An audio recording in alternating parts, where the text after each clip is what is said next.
வணக்கம், இது பவானி அம்மா சமையல். இன்றைக்கி என்ன பார்க்க போகிறோன்னா, கல்யாண பந்தியில் சாப்பிட்ற மாங்காய் ஊறுகாய் எப்படி செய்யுதுன்னு தான் பார்க்க போகிறோம். அதுக்கு தோதா தயிர் சாதம் பச்சரிசி வச்சு எப்படி பண்ணுறதுன்னு பார்க்கலாம் வாங்க. கல்யாண பந்தி மாங்காய் ஊறுகாய் செய்யறதுக்கு ஒரு மீடியம் சைஸ் மாங்காய் எடுத்து கட் பண்ணி வச்சுருக்கிறேன் ஒரு கப்பில். இது வந்து வெயிட் பார்த்தோமா 250 கிராம்.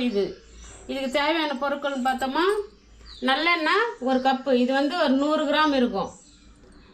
பெருங்காயம் தேவையான அளவு, 1/2 டீஸ்பூன் வெந்தயம், 1/2 டீஸ்பூன் கடுகு, 1 ஸ்பூன் தனி மிளகாத்தூள், உப்பு 1/2 ஸ்பூனு. இதுக்கு தேவையான பொருட்கள். இப்போ இந்த கடுகும் வெந்தயமும் முதல்ல வறுத்து எடுத்துக்கலாம். ஸ்டவ் ஆன் பண்ணிவிட்டு வானாலியோ இந்தமாதிரி ஒரு தாளிப்பு கரண்டியை வச்சுட்டு இதுமாதிரி 1/2 ஸ்பூன் கடுகு, 1/2 ஸ்பூன் வெந்தயம் போட்டு மிதமான தீயில வதக்குங்க. இது வந்து நல்லா பொரிஞ்சு வரணும். கடுகு பொரியணும், வெந்தயம் செவக்கணும். பாருங்க, கடுகு நல்லா வெடிக்குது, வெந்தயமும் நல்லா செவந்து வருது. இந்த டைமில் ஸ்டவ் ஆஃப் பண்ணிக்கலாம். இதை ஆற வச்சுக்கலாம். கொஞ்ச நேரம் ஆட்டோன்னா மிக்சியில் அரைச்சி எடுத்துக்கலாம்.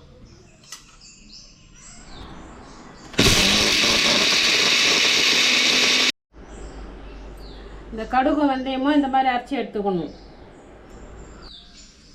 மசாலா அரைச்சாச்சு. இப்போ இந்த மாங்காவை இதில் போட்டுக்கலாம். பெருங்காயம் ஒரு 1/2 ஸ்பூன் போட்டுக்கலாம். மிளகாத்தூள் ஒரு டீஸ்பூனு, உப்பு ஒரு 1/2 டீஸ்பூனு. இதெல்லாம் போட்டு நல்லா கிளறி விடணும்.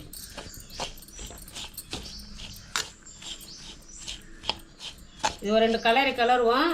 இது அப்படியே இருக்கட்டும். அதுக்குள்ளே நம்ம எண்ணெய் காய வச்சுட்டு வந்துடலாம். நல்லெண்ணெய் ஒரு கப்பு சேர்த்துக்கலாம். நல்லெண்ணெய் வந்து இது 100 கிராம் இருக்கும். கொஞ்சம் எண்ணெய் ஜாஸ்தியாகவே சேர்க்கலாம். இது காஞ்சிங்கிட்டோம். இப்போ மறுபடியும் இந்த மாங்காவை நல்லா கிளறி விடலாம். எண்ணெய் சிறுவை காஞ்சிங்கிட்டோம். அதில் நல்லா கிளறணும். தண்ணிலாம் ஊற்றக்கூடாது. உப்பு மிளகாத்தூள் எல்லாம் நல்லா மிக்ஸ் ஆகும். இப்போ நம்ம இந்த அரைச்சி வச்சுருந்துருக்கோம் இல்லையா மசாலா, வெந்தயம் கடுகு, இப்போ அதே இதில் சேர்த்துடலாம். சேர்த்துட்டு நல்லா கிளறி விடணும். நான் வந்து மிளகாத்தூள் காஷ்மீர் மிளகாத்தூள் எடுத்துக்கிறேன். அதான் நல்லா கலர் கொடுக்கும். அதுக்காக அது எடுத்துருக்கேன். ஆனால் காரம் இருக்காது, கலராக இருக்கும். நம்ம இந்த கலர் சமயத்தில் எண்ணெயும் காஞ்சி வந்துடுச்சு. நம்ம இந்த எண்ணெய் எடுத்துக்கலாம். எடுத்து இதில் ஊற்றணும்.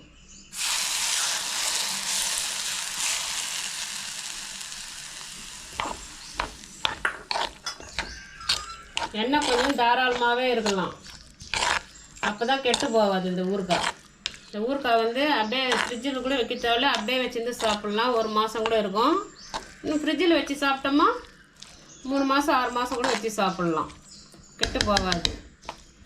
இந்த மாங்காய் இருக்கும். இந்த மாதிரி மாங்காய் சீசனில் தான் நம்ம பண்ணி வச்சுக்க முடியும். இது பண்ணி வச்சுட்டோமா ஒரு 3 மாதம் 6 மாதம் வச்சு சாப்பிடலாம். இப்போது கல்யாண பந்தி மாங்காய் ஊறுகாய் ரெடி ஆயிடுச்சு. இதுக்கு தோதா ஒரு தயிர் சாதம் ஒன்று ரெடி பண்ணிடலாம். தயிர் சாதம் பண்ணுறதுக்கு ஒரு டம்ளர் அரிசி எடுத்துருக்கிறேன், பச்சரிசி. இதை ஒரு 4-5 தண்ணி ஊற்றி கழுவி எடுத்துக்கலாம். இந்தமாரி ஒரு 4-5 முறை கழுவி எடுத்துக்கணும். இதை கழுவி வச்சு இப்போ சாதம் வடிக்கிறதுக்கு தண்ணி வச்சுக்கலாம். நான் அரிசி எடுத்த டம்ளர்லேயே ஒரு 5 டம்ளர் தண்ணி ஊற்றிக்கிறேன். 5 டம்ளர் தண்ணி எடுத்துருக்கேன். தண்ணி காயட்டும். ஒரு 2 நிமிஷம் கொடுத்து பார்க்கலாம். ஒரு 2 நிமிஷம் ஆயிடுச்சு, பார்க்கலாம். தண்ணி கொதிக்க வேணாம். இந்த மாதிரி பபிள்ஸ் வந்தால் போதும், அரிசி போட்டுடலாம். தண்ணி கொஞ்சம் தாராளமாக தான் வச்சுருக்கிறேன். 1க்கு 5 வச்சுருக்கிறேன். நல்லா குழஞ்சிருக்கும் சாதம். அரிசி போட்டு இப்படி தொழவி விடுங்க. மூட வேணாம், ஏன்னா பொங்கி வந்ததுன்னா ஸ்டவ்வெல்லாம் பொங்கி வர கீழே வந்துடும். அப்படியே ஓப்பன்லேயே இருக்கட்டும். 1 நிமிஷம் கொதிச்சிருச்சு. இது அப்படியே கண்டினியூவாக கொதிக்கணும்னு அவசியம் இல்லை. நம்ம ஸ்டவ் ஆஃப் பண்ணிவிட்டு மூடி வச்சிட்டோமே கூட அந்த சூட்லேயே அப்படியே குமிங்கி இருக்கும். சாதம் குமிங்கி மேலே வரும். ஒரு 10 நிமிஷம் மட்டும் பார்க்கலாம் எப்படி வந்துருக்குதுன்னு.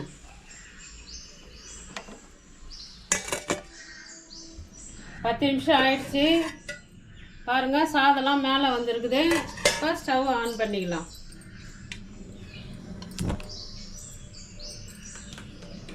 ஒரு கொதி வந்ததும் சாதத்தை எடுத்து வடிச்சிக்கலாம். பாருங்க, இந்த நல்லா சுற்றி கொதிக்கணும். சாதத்தை கிளறி விட்டுட்டு இப்போ தண்ணி கொஞ்சம் நிறைய இருக்குது, இதை கொஞ்சம் வடித்து எடுத்துக்கலாம்.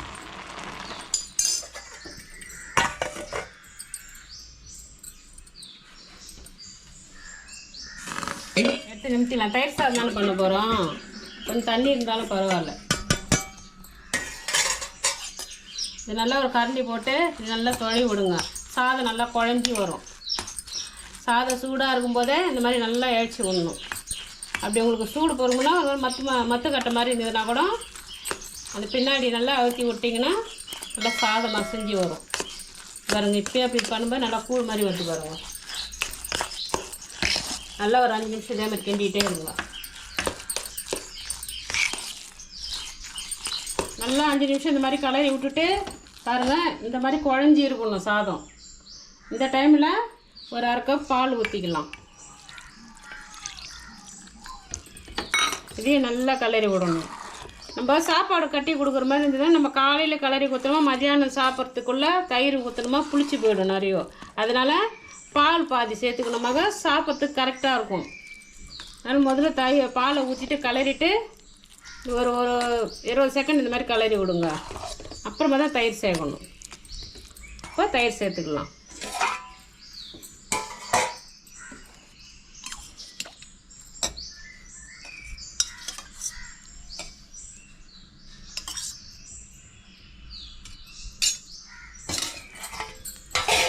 தயிர் சேர்த்து நல்லா கலரி விடணும்.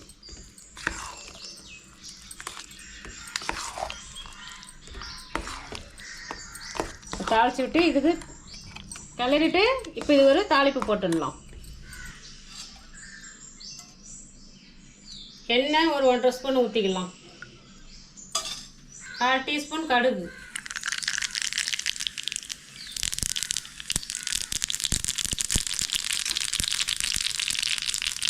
அரை ஸ்பூன் உளுத்தம் பருப்பு, 1/2 ஸ்பூன் கடலை பருப்பு.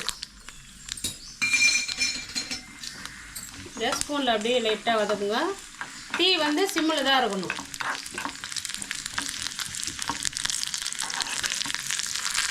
இதில் ஒரு இஞ்சி துண்டு ஒரு சின்னது பொடியாக நறுக்கிறது, பச்சை மிளகா 1,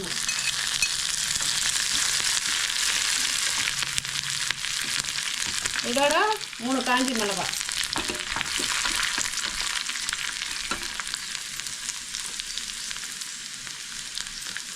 பெருங்காய பொடி கொஞ்சம் போட்டுக்கலாம்.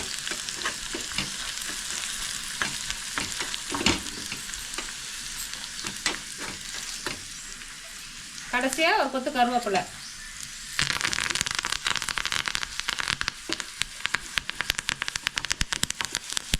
ஸ்டவ் ஆஃப் பண்ணிடலாம்.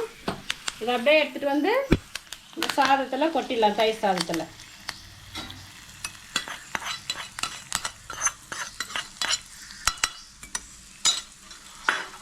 கொட்டிட்டு இப்போ இதுக்கு தேவையான அளவு உப்பு சேர்த்துக்கணும். ஒரு 1/2 ஸ்பூன் போட்டுக்கிறேன். நீங்கள் கிளறி விட்டுட்டு டேஸ்ட் பார்த்து போட்டுக்கோங்க. பத்தலைனா இதை நல்லா கிளறி விடணும். எல்லா இடத்துலையும் மிக்ஸ் ஆகிற மாதிரி. கடைசியாக கொஞ்சம் கொத்தமல்லி தழை.